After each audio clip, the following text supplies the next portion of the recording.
एगो झूमर सुनाओ तनी, सुनी लोग। वो हमरा पर झूमर शूट करी, बाकी कितना लोग पर शूट करी कमेंट करके बताई।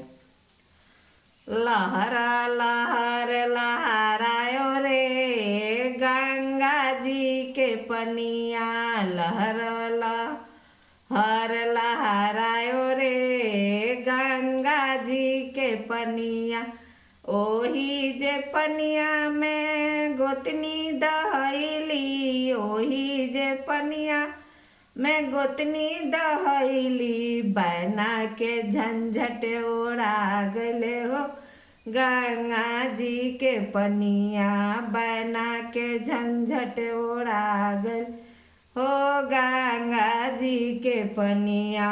लहरा लहर लहरायो रे गंगा जी के पनिया।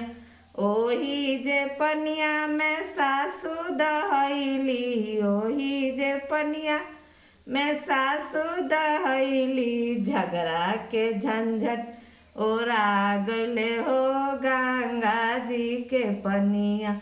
लहरा लहर लहरायो रे गंगा जी के पनिया। ओही जे पनिया में परोसिन दहैली, ओही जे पनिया में परोसिन दहैली। बैना के झंझट ओरा गले हो गंगा जी के पनिया, बैना के झंझट ओरा गले हो गंगा जी के पनिया। लहरा लहर लहरायो रे गंगा जी के पनिया। ओही जे पनिया में नंदो न दहैली, ओही जे पनिया में नंदो दहैली। देवे लेवे के झंझट ओरा गले हो गंगा जी के पनिया, गौना के झंझट ओरा गले हो गंगा जी के पनिया।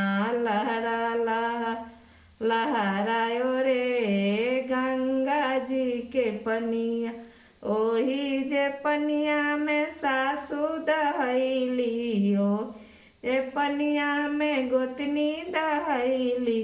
सब कुछ के झंझट ओरा गले हो गंगा जी के पनिया। गाना कैसन लागल हो कमेंट करी लोगिन, शेयर करी लोगिन, सब्सक्राइब करी लोगिन। प्रणाम करतनी।